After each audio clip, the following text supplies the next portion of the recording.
What is up? What's up, guys? How's it going? Happy Monday, happy Monday.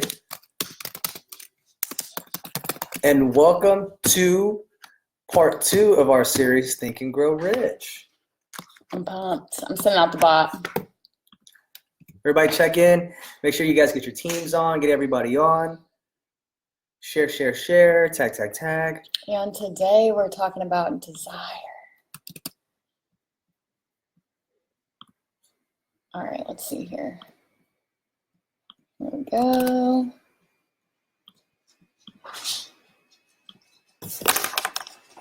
Make sure you guys get your notebooks out. Take tons of notes. Professionals take notes. Remember that?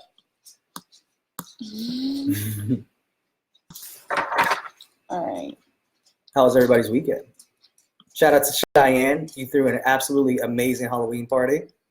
Can't wait for the next one. Yes, I loved it. Yeah, and I don't have my phone. I think it's dead somewhere, so I won't be able to really see comments. Okay, thanks, Bear. Yeah, guys, and if you've messaged me since Friday, I don't check my messages over the weekend. I just completely go off the grid. And then today, I just didn't get to them. So if you've messaged me, I'll get back to you tomorrow.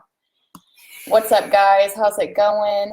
Super excited to see you guys. Yeah, and this one's shorter. I feel like, you know, the introduction was like so explosive, and this one won't be as much to digest. That one was kind of like an overview. Still amazing though. Oh yeah, for sure. It was like, I feel like it was like a punch in the face. Like, this is what we're doing here, guys. What's up, everybody? How's it going? Hey, so excited to see you guys. We're just gonna wait until the 5-minute mark, and then we will dive on in. What's up, guys? Hey, Laura. What's up, Billy, Jane? Hey, Rosanna. Hello. So excited to see you guys on here. We're pumped. I feel like I'm just like memorizing this book at this point. Well, and it's so funny because in our bear group, a lot of our affirmations come from this book. So it's like I'm reading them and I'm like, I say this every single morning. And so I just feel like I'm learning it like the back of my hands. It's not a bad thing to memorize. Oh, I'm pumped about it. What's up, guys? What up, guys? Hope you guys are having a good day today. Cool. Okay. Yeah, and so next week, since Deanna's doing MF Monday, we will do this probably on Sunday. So it's going to rotate Sunday, Monday, Sunday, Monday. And it works out so nice. There we go. Perfect.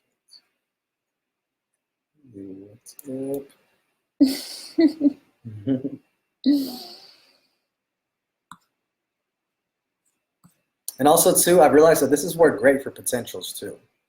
So if you have any potentials that are currently struggling in life and they're trying to, find a route, find an answer, add them to this group.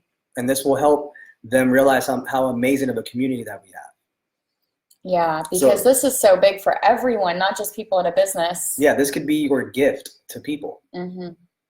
Yeah, and I mean, my God, if we were going to package these up and sell them, yeah, like it's going to be probably 14 hours for all of them, and it's going to be huge. What's up, guys? All right, I say we go ahead and do this thing today. Let's do it. All right. Chapter 1, desire. Here we go, guys. I'm excited.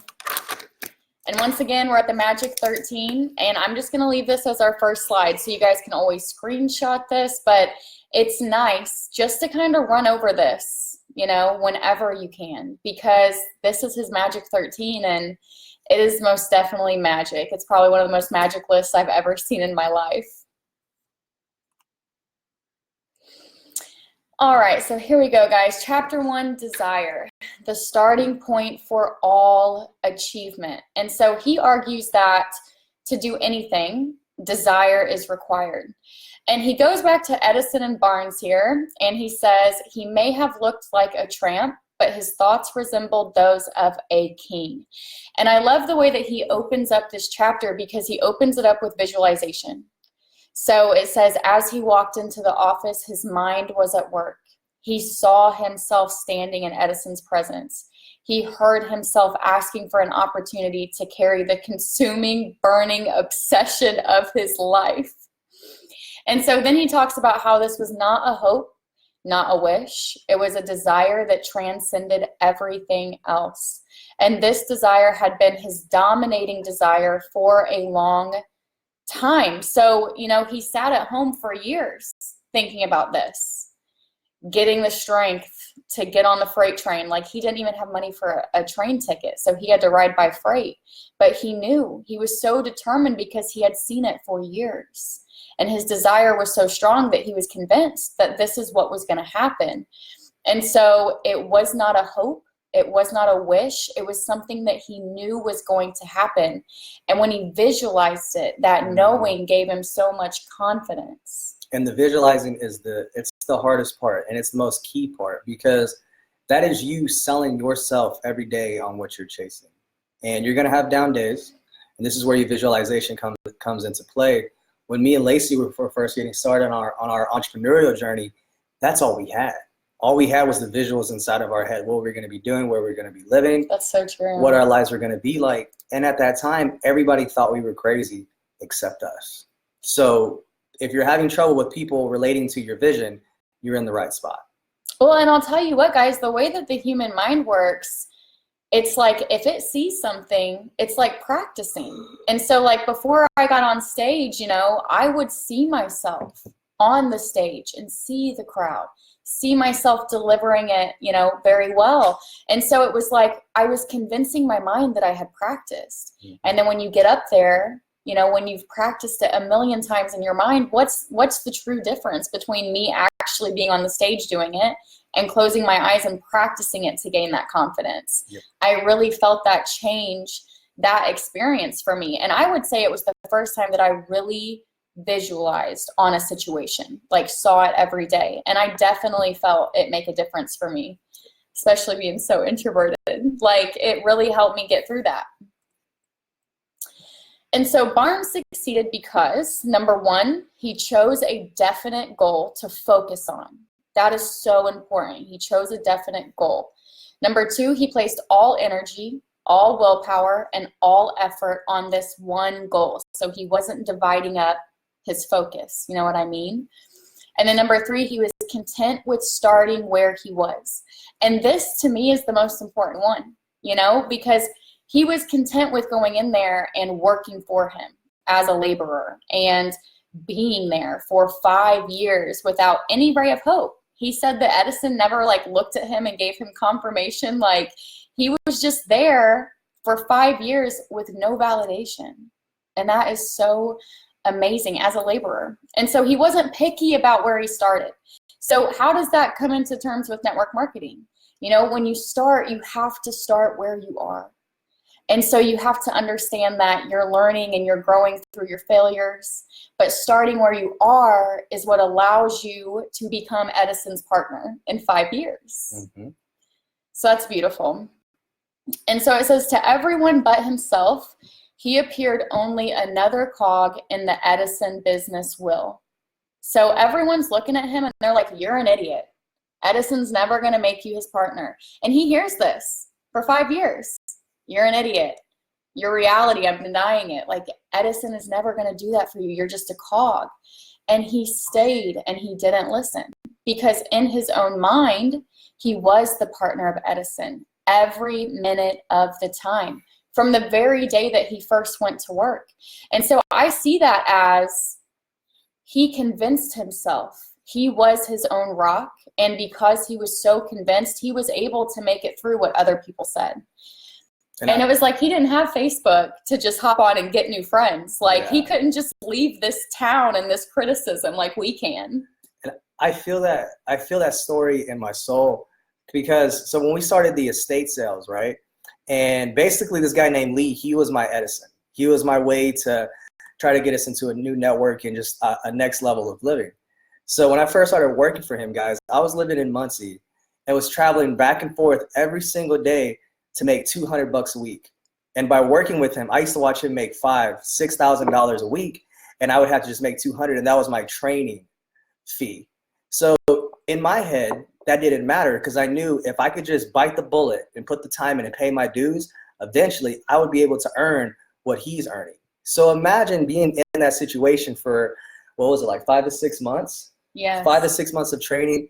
My parents started giving me a little bit of slack because they're like, what are you doing just working for this guy and only making $200 a month, and you're doing all the work that he's doing? Like, you're doing all the same work. You should be getting paid. I feel like you're getting scammed, right? But I knew in my head that if I performed properly over time, I would make partner and I would make the manager of his sales and take over his position. And then in 6 months, I did that. I went from earning $200 a week to earning $1,000, $2,000, $3,000, $4,000. And look at all the skills that you learned. Exactly. So what you guys need to realize is that when you're building this business, you're building an asset. That's the difference between an asset and a job.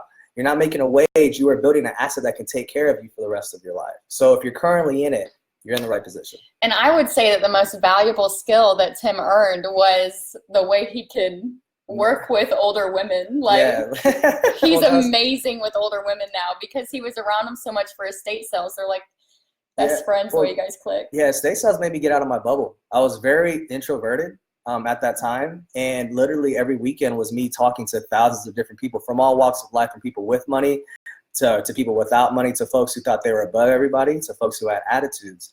So even though I was making nothing for those 6 months, it taught me so much about people, and that came in real handy when I got into network marketing. Right. So you never know what it's going to teach you. Yes.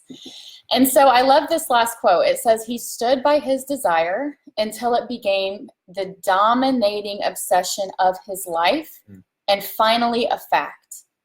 And I feel like that sentence ties together with the fact that if you can bring yourself to a state of obsession, that's going to carry you until the success. Until the success.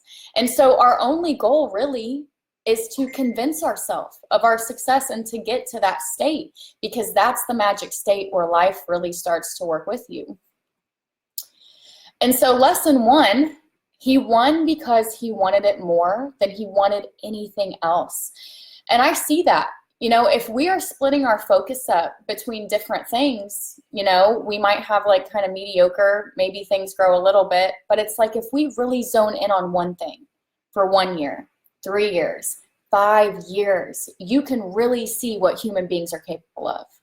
And all it really requires is that focus. So we got to choose and decide that we want this more than anything else, and that there's no way of retreat, win or perish. And so I love these sentences that he gave because it really shows you the attitude that he came into this with. So he said, I will see Edison and put him on notice that I have come to go into business with him. Like, he was going to go up to Edison and say, look, man, we're going into business together. That's kind of how I got Tim to date me. Yeah, it works because she did it with me, and then I did it with that guy who ran that estate sale company. It works. Set your intentions. Yes. And so he did not say, I will try to induce Edison to give me a job of some sort. He was going in there with confidence. So he said, I will start anywhere. I will do anything he tells me to do. But before I am through, I will be his associate. He did not say, I will work there for a few months, and if I get no encouragement, I will quit and get a job somewhere else. Unfortunately, that's the difference. You know what I mean? It's crazy. The last one, he said, there is but one thing in this world that I am determined to have, and that is a business association with Thomas A. Edison. I will burn all bridges behind me and take my entire future on getting what I want. What he did not say was, I will keep my eyes open for another opportunity in case I fail to get what I want in the Edison organization. And it's crazy because those knots, I feel like those knots are more common than the correct way. I hear the not statements more often than I do the positive, confident statements. Absolutely. So that brings us to lesson 2. Every person who wins any undertaking must be willing to burn his ships and cut all sources of retreat. And he says this is how we earn the state of mind known as burning desire to win, which is essential for success. And guys, I don't think that this means go quit your job. I don't think that this means stop doing everything that you love. I think that this means make a mental decision that this is how you're going to become wealthy. And never stop. And never stop. And then it will, it will come. And so don't run away from your job yet. That'll happen when you're ready for it to happen. Just make the decision that there's no option B. So this option A can actually flourish. And so magic questions, number 1, have you made the decision that you will find success? Do you see it? Do you know that? Number 2, have you proved your confidence by burning some type of a bridge?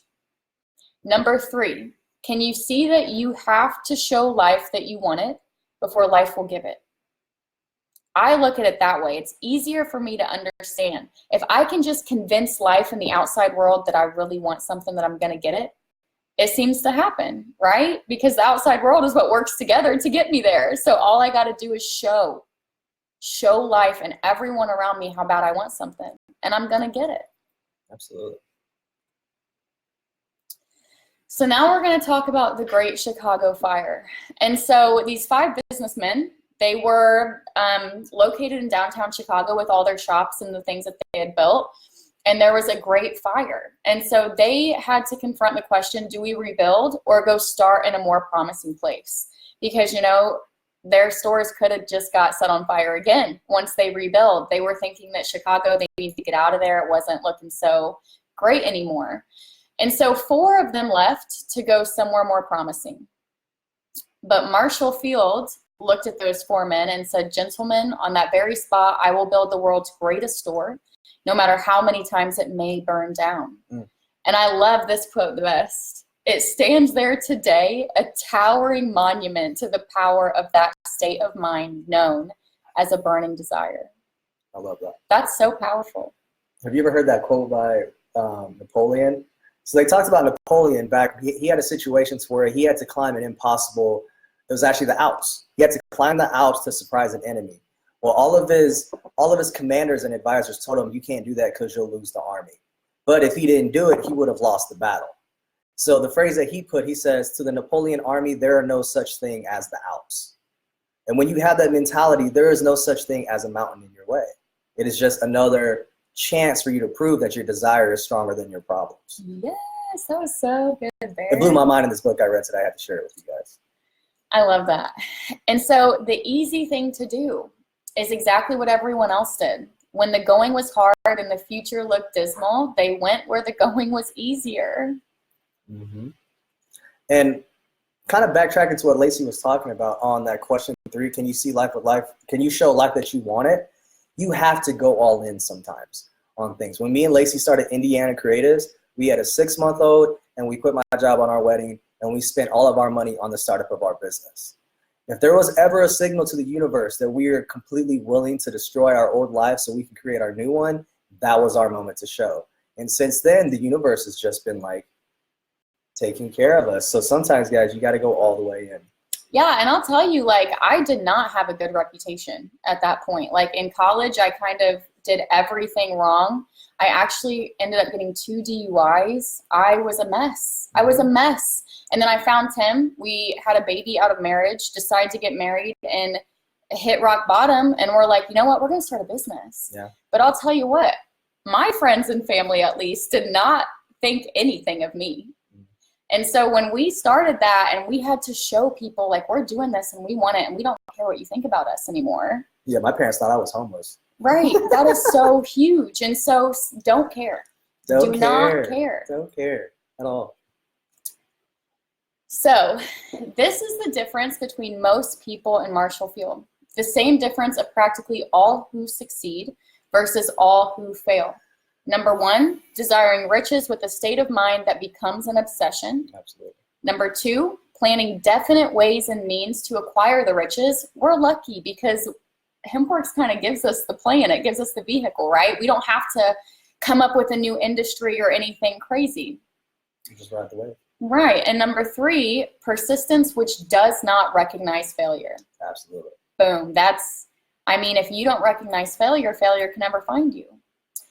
And I love that. The same difference of practically all who succeed versus those who fail. And so screenshot this. This is the 6 action steps, 6 practical steps for transmuting desire for riches into actual riches. And so these are his exact words. So I love this one. Take a screenshot of this and actually do this. Number 1, fix the exact amount of money you desire in your mind. So for us, I think that the best thing to do is set how much we're going to make a month. And so for me, for the past 6 months, I've been focused on $30,000 a month by December 31st, 2019. And so that gives you kind of a good idea for how you can play with that in network marketing. And Tim was talking to somebody today. You want to tell them about like setting it at their... Yeah, so when we first started being entrepreneurs, we were making nothing. We were making $12,000 a year. We make that a month now, but $12,000 a year, guys. And it wasn't like we're going to go from making $12,000 a year to $120,000 next year. We were like, no, let's just double our income. Let's start slow. So yeah, we were like, let's just get to 24,000. It's still severely underlivable, but it'll be better than where we were. So that's how we started. We just said, let's double our income. So if you're making nothing, props off to you, because it's not going to be that hard to get there. It's just leveling up a little bit. So I always start with doubling your income. So for us, if you're making $12,000 a year, try to go for 24 next year. Figure out what business you got to start, what skills, how can you get better at this business, and then boom. Yeah, so the exact amount is important. And so number 2, establish what you plan to give in return for the money. Oh, that's weird. For the money. And so we've already got that. You know, we're helping people start businesses. We're helping people with our products. We're helping people grow. And so we are doing plenty of help in exchange for this money. Number 3, establish definite date of possession of the money. So for me, by December 31st, 2019. Number 4, create a definite plan and begin at once, whether you are ready or not to put this plan into action. And so what's my plan? My plan is to go live with Tim or myself at least, 3 times a week. And I'm going to talk to 10 new friends or try to find 10 new friends on Facebook a day. And that's my sustainable network marketing plan that works for me. Connecting in Messenger, going live. And also sometimes be bold. Like as you get more confident in your skills, throw a crazy number out there. Like one of mine, because of one of my mentors that I look up to, my next goal in the next 5 years is to make 100,000 in one day. Not quite sure how I'm gonna get there because I don't need to know the how, because I already know it's gonna happen. But yeah, don't be worried to set huge goals. And the bigger you dream, the easier it's going to be to see your limiting beliefs, So dream big.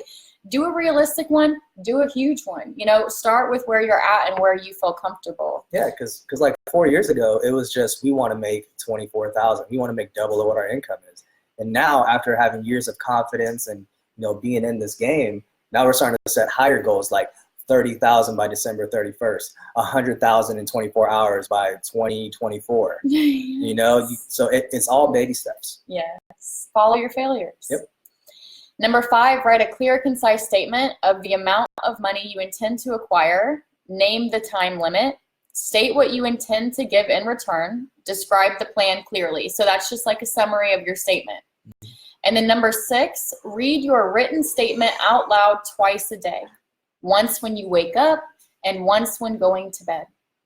And it is especially important to follow number 6. It is the most important one because you can write all of this stuff out, but if you aren't programming it into your mind, it doesn't really matter. You got to convince yourself. You got to believe it. You got to know it. And here it says you must see and feel and believe yourself already in possession of the money. So like close your eyes, see the bank teller handing you the cash. You're taking it, you're giving it to your team. You're going out and you're getting the car and you're getting the house and you feel the feelings inside. So feel it, see it, visualize it when you say it twice a day. And buy that car. And buy that car, baby, yes. So lesson 3, if you truly desire money so keenly that your desire is an obsession, you will have no difficulty in convincing yourself that you will acquire it. And so he calls this money consciousness.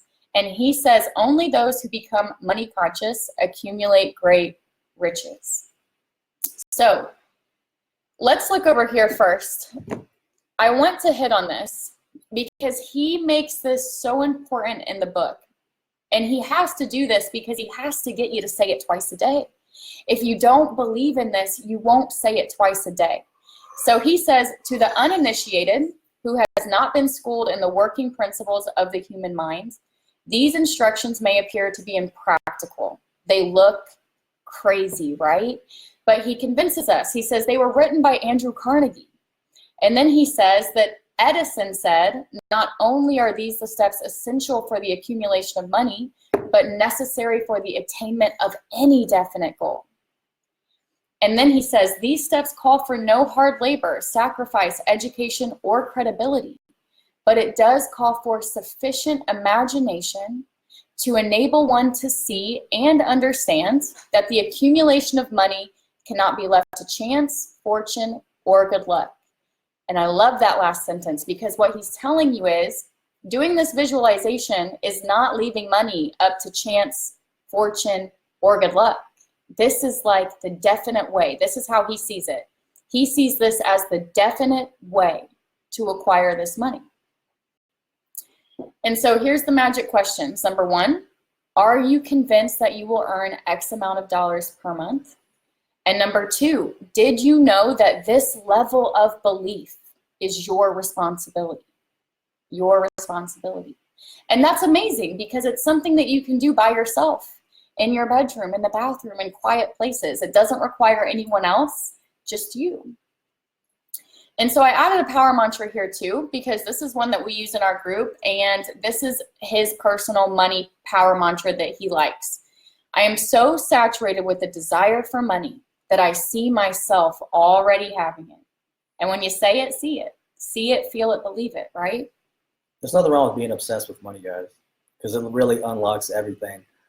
One of my favorite things to do was cars. And the way that I first got into it was driving my mentor's cars. The first time they let me drive, the first time I drove, it was a Ford F-150, all like done up. And we were currently in like our little beat up like SUV for our house, right? And the first time I hopped in that car, you kind of just envision yourself like, okay, what kind of person do I need to become so this just becomes an accessory of my life, yes. Right? What things do I need to learn? What value? And this was while I was in the pursuit of becoming his partner. And he just let me drove his truck because I would like deliver supplies and stuff like that.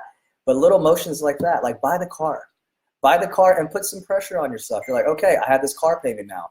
I'll be damned if I'm going to lose this car. So let me go make some more money. Let me work harder. And before you know it, you're just taking little steps. It's all about visualization. Tim is so good at that. Like elevating our situation to the point where we go out and we do it. And it's like, it really has been such a blessing. I know it seems so scary, but it pushes us to the point of success every single time. I feel like the scariest one was when we were having Enzo. We just decided we were going to have a baby. We had another one. And at that same time, that's when I made partner. And then that's when we held our like biggest estate sale, right? And I got like a huge bonus. So I got me a truck. And a car payment came with it. And then at that point, something happened to where this is when we got pregnant with Enzo. So this was like right as HempWorks was starting. Yeah, and we were writing all Indiana creatives and Aether estate sales. And it was funny. We like fought into it for about what? A week? Yeah. A week and a half. And then we realized, let's just level up. And then boom, HempWorks started popping off. Yeah. Right? And then estate sales. So that was literally when HempWorks fell in our lap. Yeah, like because literally we put ourselves in a position because we wanted something. Now it's time to step it up. And we didn't know how we were going to afford the truck. I just knew that something told me that, hey, I want this truck and I'll level up to keep it, you know? And then when you do that, you'd be surprised what you come up with. I remember texting his parents and saying, it's okay, I just started a new network marketing business and we're going to earn more money there. Yeah, that was it. And you just have to have belief in it. And then that was like 7 cars ago. You know what I mean? So like you can do anything you want, guys. Okay, sorry. All right, here we go. I love that though, Bear. There's so many stories that go along with this book. We've made failure our best friend. We've just followed the stepping stones right to everything we've ever had. That was the car, Tanya. That's what I wanted. It was a 2015 Chevy Silverado. Oh my God, that's so funny. Exact truck, and I got it. And I got it from like one of those hood dealerships that had like 107,000 miles on it and stuff like that. and I didn't care. I just wanted it. It looked brand new. So yeah, go for it. Okay, so all who have accumulated great fortune have done a certain amount of dreaming, hoping, wishing, desiring, planning before they acquire the money. And so when he says desiring, it is a burning, passionate obsession of a desire. And to get there, you have to start dreaming. And then that dream will turn into hoping. So when you're dreaming, you're like, oh, I can see myself at the beach. Wouldn't that be wonderful? And then when you're hoping, you've done something that could maybe get you to the beach. You're like, I'm starting a business. I hope one day I'll get to the beach. And then when you're wishing, you're in the business and you're like, I wish this business would just take off. And then when you're desiring, you're obsessed and you're like, screw that. Nothing's going to come make it take off. I'm going to do it myself. And then you get to planning. And that is when you start the action. And so start where you are. Start with that big dream. And then move into hoping. And then move into wishing. And before you know it, you'll be obsessed and you'll have the plan. And things will come together. You'll acquire that money. Sometimes you got to spin it before you got it. It's the complete opposite of what everybody tells you. That plays it safe. And sometimes you got to make a little bit of a mess of your life. You start getting too comfortable, dream higher. Remember, though, that's all that we know is a mess, guys. So yeah, I mean, if you've hung out with us, you know. And so he says, you will never have great riches unless you can work yourself into a white heat of desire for money and actually believe that you will possess it. And so I'm going to talk to you guys about gumballs again. Remember, money is an energy exchange. And you are allowed to have all of the energy that you can handle. You are going to have all of the energy that you can handle and disperse out into the world, right? And so when I ask you, are you worth $1 billion? So many people say no. And that's what I'm like, but listen, humans created money, right? I bet you would say you're worth 1 billion gumballs. And we created those. So we've got to untie our worth from money. Because you are worth more than every dollar in creation. And once you start to understand that, you can stop putting yourself in boxes that say anybody who makes over $60,000 a year is an evil person. Stuff like that. Crazy limiting beliefs. And then the last thing is, if you do not see great riches in your imagination, you will never see them in your bank balance. So he argues that visualization, working your way into this burning desire with visualization, is the way to do it. Let your imagination lead you. You got to want it bad. You got to. You got to be obsessed like she's talking about. You got to think about it 24/7. Because a lot of times we deal with limiting beliefs, right? So we're constantly thinking that we're not good enough or that we're not worth it. What if you switch that? What if you constantly started thinking, I am worth this much. I am worth living this type of life. Do 60 days of that and watch how it works. Yes. Lesson 4, never mind what they say about temporary defeat. Never mind what they say, right? Tolerance and an open mind are practical necessities of the dreamer today. Those who are afraid of new ideas are doomed before they start. Why is he saying that here? First of all, because he's talking about this visualization. And second of all, if you can have an open mind and believe that everything you receive in life is a gift, it's for you, right? You're going to stop seeing failures. You're going to start seeing lessons, and then you're going to accept them as gifts because you realize, wow, every single failure takes me to the next level. If only I can be brave enough to not listen to what they just said about the failure. Yep. Because that's why we quit.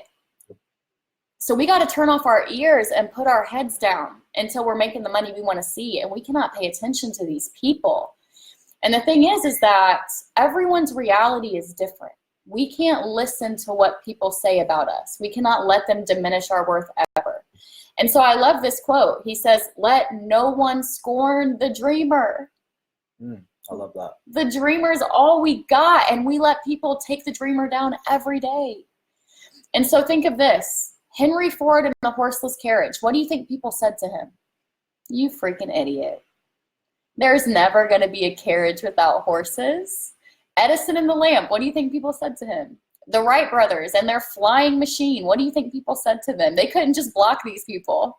They probably like came to their house and like talked to their parents and stuff. You know what I mean? Like they really had to deal with this. And they didn't let anyone score in the dreamer. They didn't listen. They let their own imagination and belief carry them above these stupid opinions, right? And so this quote is amazing. Success requires no apologies, and failure permits no alibis. What matters is that you're trying. You don't have to apologize for the success that you get, and you don't have to explain the failures that you have, because you are the dreamer who is brave enough to try. Amen. Yes. Amen. So can you imagine what people said? Can you imagine what they said when they failed? Can you imagine what the world would look like today if they would have listened? Look at all the lives they've changed, everyone they've impacted. I mean, the Wright brothers, we all just got on a plane for convention.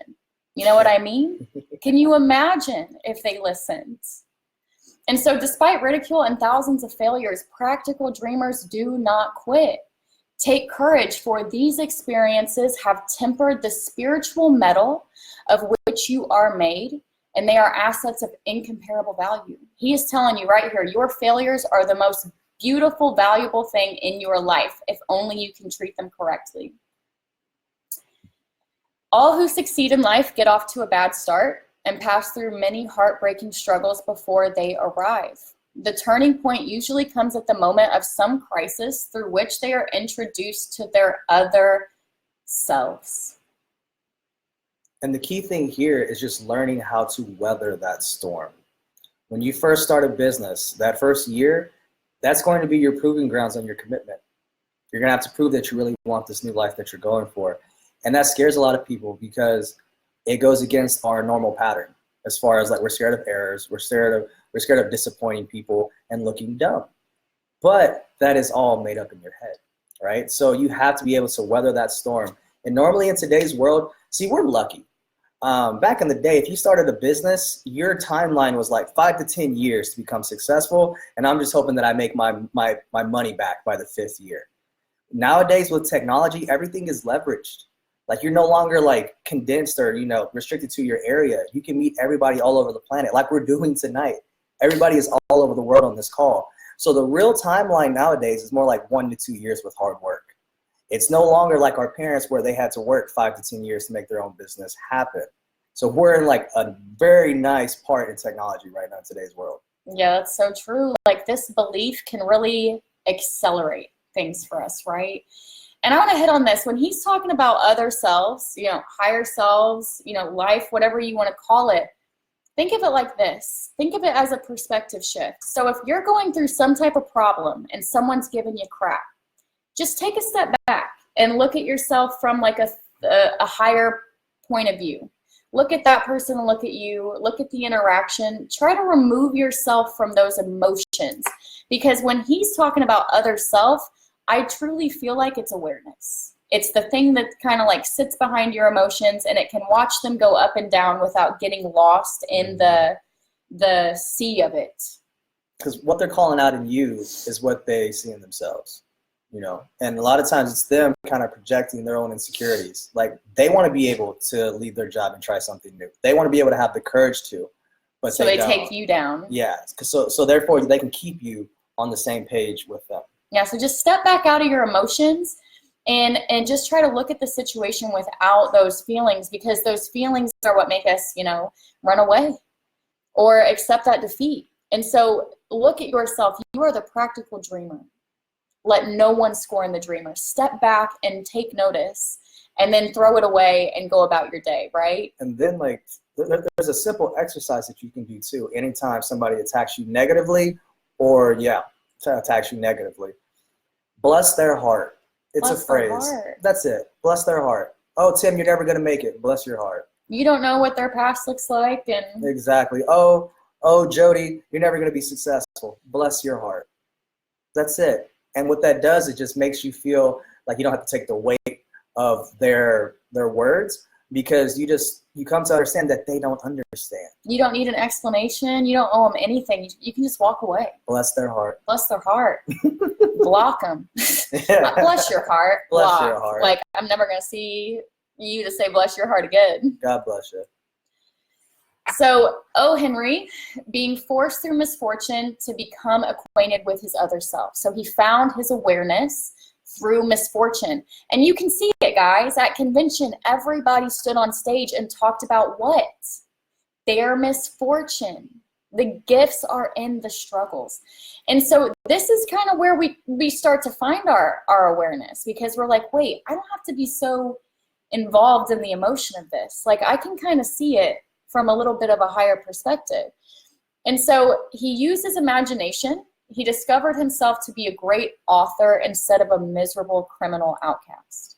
So once this guy found his awareness and he was able to kind of separate himself from his emotions and his limiting beliefs weren't really able to, force him to be a criminal anymore.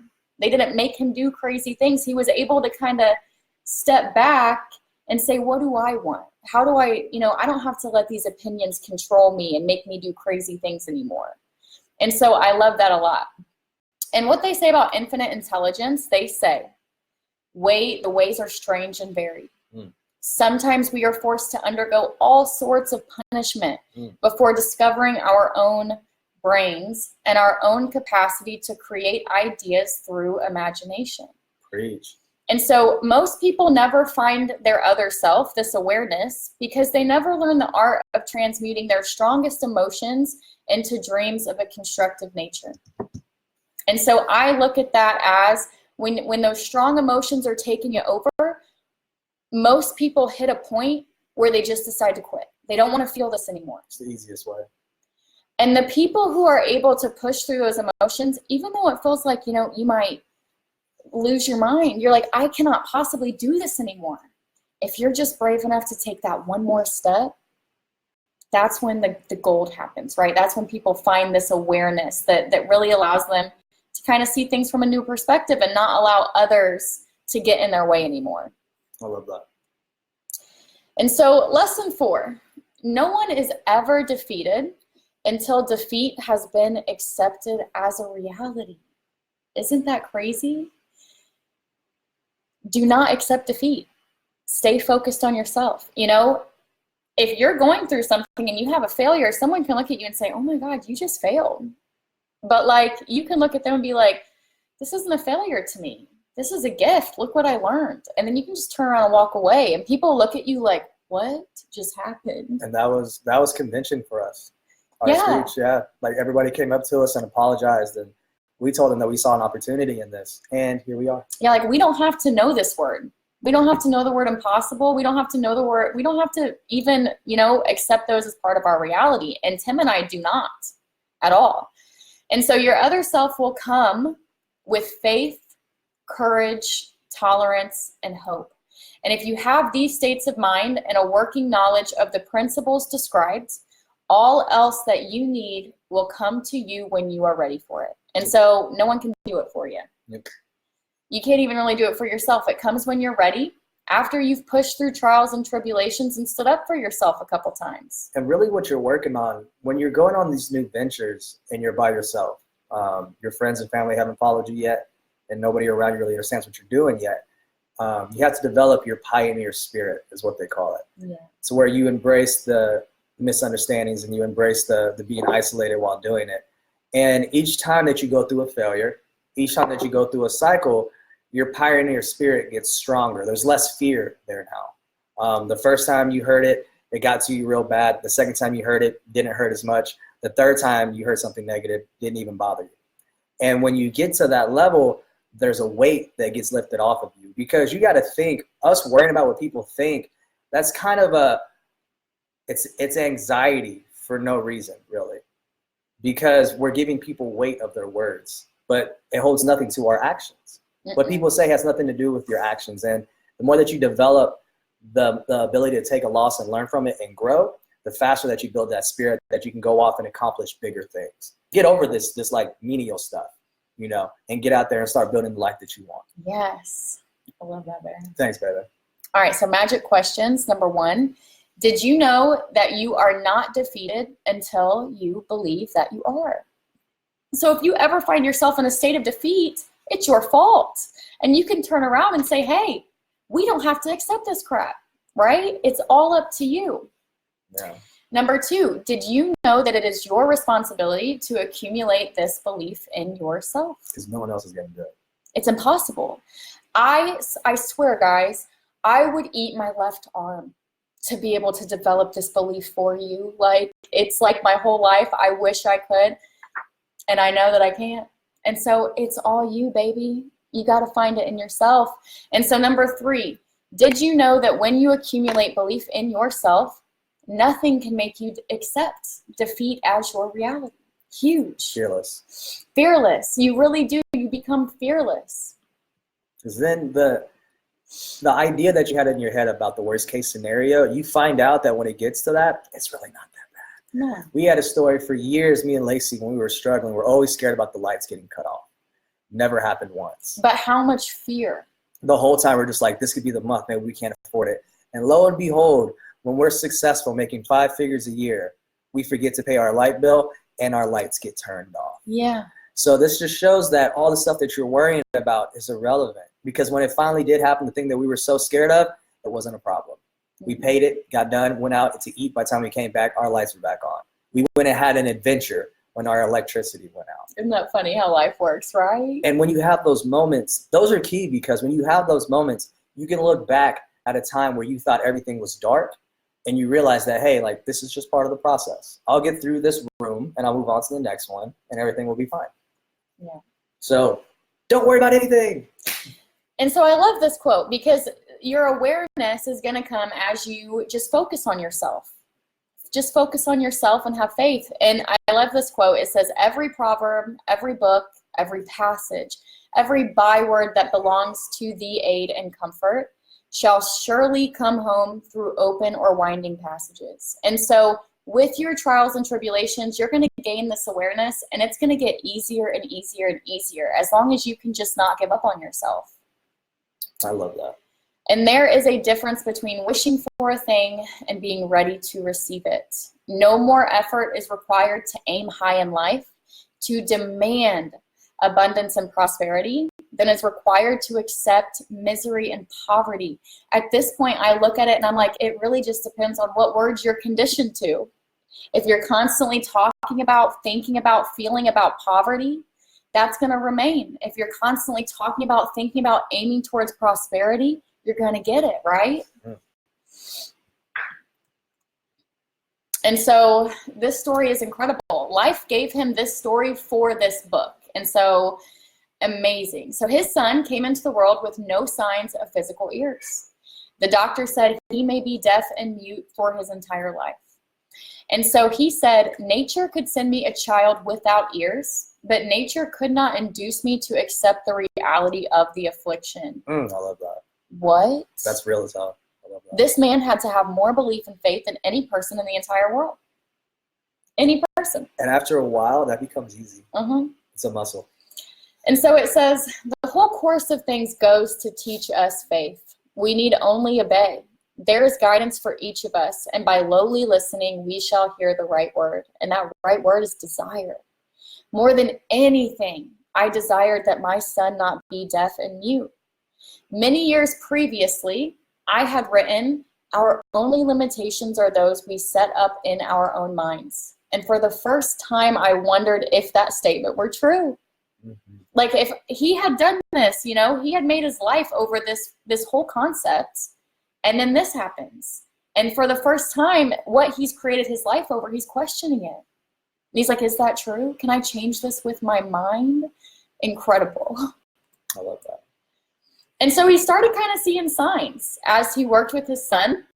And the first one was when he was a baby, they bought a Victrola. And so this is like a music machine. And his son was biting it. And so the vibration was going into his skull, and he was kind of like hearing with that vibration. And so bedtime stories, after he saw the Victrola and what it did, he was like, well, my son has to be able to hear to some extent. And he found that if he pressed his lips up to this bone, this certain bone in a spot in his skull, he could read him bedtime stories and he could hear him. He could hear his words and feel that vibration.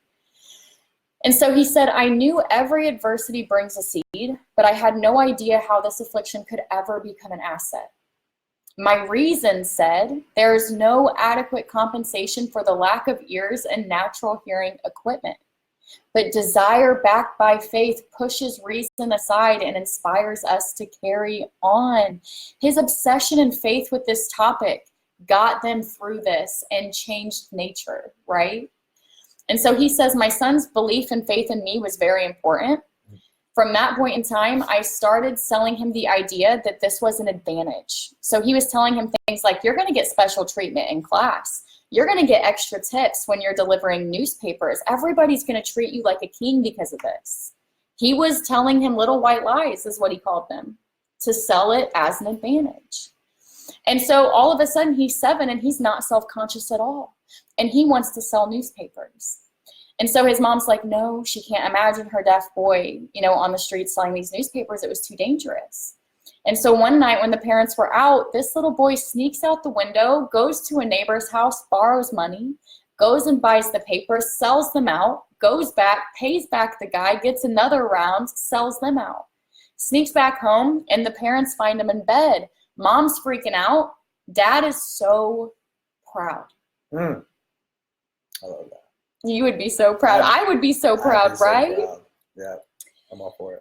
And so handicaps can be converted into stepping stones on which one may climb towards some worthy goal, unless they are accepted as obstacles and used as alibis. Yes. These words mean nothing, right? We associate these feelings. We can choose how we feel about the word defeat.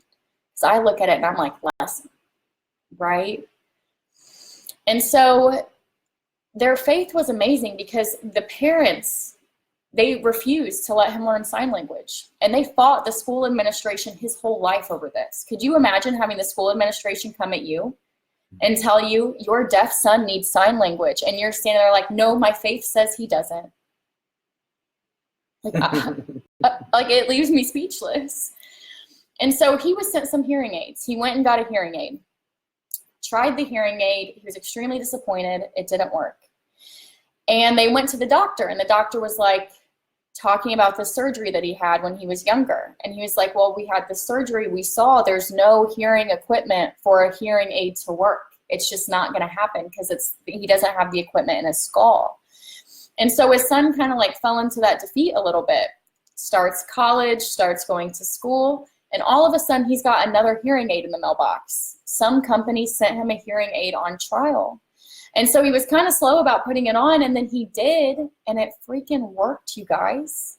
And he got it by chance. He didn't go looking for it. It was sent to him on trial. And they said, we refuse to accept nature's error, and by persistent desire, we induce nature to correct that error through the only means available. And I'm like, this man had enough faith to make nature change its minds. And I think there's a reoccurring theme here as well, that these people who have physical disabilities mean nothing. This is all in a mindset. And maybe some of you are going through the same thing. I feel like I'm in the same boat with you. I'm kind of blind in my right eye. And when you go through those situations, you try to figure out what lesson is trying to be learned. So don't think of yourself as being misfortunate because you got a curveball thrown your way. It's going to be a great way for you to level up. Yeah, I mean, it is incredible. It's all about our level of belief, and that goes with your physical body too. It's crazy. Yeah. Will it. You got to will it into existence. You really do. And so it says, desire had paid the dividend, but the victory wasn't complete. And I'm sitting here like, the victory's complete, okay? And they are still demanding more. He said, we still need a definite way to convert this handicap into an equivalent asset. I'm like, bro, you've received enough. Like, he showed me demand from life. All day. Demand, all of it from life. And so his son decides to send a testimonial about this hearing aid. By chance, the company mails him a letter, invites him to New York to tour the facility, to come share his testimonial, to meet everyone. And in the factory, in the building, he had a thought impulse. And the impulse said, tell them that you want to travel the world and tell your testimonial to people, and you want to devote your life to this. And so he did. And they told him, go back home, put some plans together, send them to us, and we'll review them, and we'll go from there. And so he went home, did all kinds of research on, how he could do this, how he could travel, what would his method of communication be, what would his story look like, right? How would he help these people? Send them the plans, and lo and behold, he gets this position. They're ready for him to start immediately. And so he made the decision to devote the rest of his life to rendering useful service for the hard of hearing. Like, wow. So welcome to class. He decides to invite his dad to a class that they were having. And it was amazing. In this class, he was able to do for other deaf people what his dad had done for him. And so he says, through some strange turn of the wheel of fate, Blair and I were destined to aid in correcting deaf mutism because we were the only humans who have established that it can be corrected to the extent of a normal life. And what does that mean to me? They were the only ones to ever try, to ever have that level of faith, because they started doing it for other people. They were just the first person to really go out there and do that. And so some strange influence caused nature to become the bridge builder between his brain and the outer world to make this position happen, right? To get that hearing aid, to put all this stuff into place. And the little white lies led him to believe that his affliction would become a great asset. That is so important. It's all about what you choose to believe. And so we do not understand the method by which it uses, but it uses every individual. It uses every physical thing within its reach as a mean of turning desire into physical. And it's like, think about it. Think about what they just did in comparison to what we are looking to do. It seems so much more crazy than building a team of entrepreneurs on Facebook. You know what I mean? And it's like, if we can just have that level of belief, I believe that it will happen, right? And so he said, number one, I mixed faith with desire for normal hearing. Number two, I passed it on to my son. Number three, I communicated the desire in every conceivable way with persistent and continuous action over a period of years. And number four, he believed me. And I love this quote: if Mother Nature bends to the will of desire, is it logical that mere men can defeat a burning desire? Can men take you down? I don't think after hearing this story that they can. And so he says, I love this quote, I believe in the power of desire backed by faith, because I have seen this power lift men from lowly beginnings to places of power and wealth. I have seen it rob the grave of its victims. There's that physical. I have seen it serve as the medium by which men staged a comeback after having been defeated in 100 different ways. I have seen it provide my own son with a normal, happy, successful life, despite nature's having sent him into the world without ears. They received that as a gift, because look at what it adds to this book, and look at how that story has been able to touch not only how many people who are deaf, but also every single person who picks up this book. It was like nature gave him this experience, like, here, everyone will really believe you with this one, right? And so it's incredible. And so he says, through some strange and powerful principle of mental chemistry, which he has never divulged, nature wraps up in the impulse of strong desire, that something which recognizes no such word as impossible and accepts no such reality as failure. Woo. And so magic questions. Number one, is your desire strong enough to grab nature's attention? Are you showing it that you want it? Number two, how did your parents treat their desires? Did they focus on them? Did they believe in them? Did they have faith? Did they have desires at all? Maybe they didn't. Number three, do you know what you desire? Number 4, did you know that if you have trouble coming up with desires, it's because you are spending the majority of your time focusing on what you do not want, what you want to change, what has to happen. We've got to flip that and focus only on what we do want. And number 5, did you know this is why the majority of people never find success? We cannot have faith in our desires if we have no desires. It's totally okay to have them. Tim's the master. He's the desire master. Oh, thanks, baby. Oh my gosh, you are. And so here is our worksheet, and I will upload this for you guys as soon as we get off of here. It's all of our questions plus the power mantra down here at the bottom. So boom. Round of applause for Lacy for putting this all together. Yay! She put this all together in like 12 hours this weekend. Thanks, guys. She's a monster. Thanks, Barry. You're the best. Yeah, baby, no problem. You got anything else that you want to add? No, if you guys loved it, drop a heart emoji. Yes, I can't wait to read all of these comments. I love that what people are talking about right now, the latest in the comments, how they turn their obstacle into a blessing. Mm-hmm. That's the key, guys. That's all you have to do in life. You figure that out enough, the confidence and the skills come along with that. Yeah. Yeah, so amazing stuff. I'm absolutely loving going through this book, and we're going to have a lot of fun with it, you guys. Absolutely. It's everything. Let that obsession carry you. So it's like, you've got one goal, and that goal is to get obsessed. And if you can really do that, that obsession will carry you through every negative opinion, every temporary defeat situation. It will carry you. But it's your responsibility to get that obsession. Mm-hmm. So I think we're done. I hope you guys loved this, and we will be back next Sunday to do chapter 2, and I think it's on beliefs. So, all right. Love you guys. Love you guys. Happy MF Monday. I hope you have a good night, and we will see you soon. We'll see how long it's going to take us to shut this down. Later, guys. Love you guys.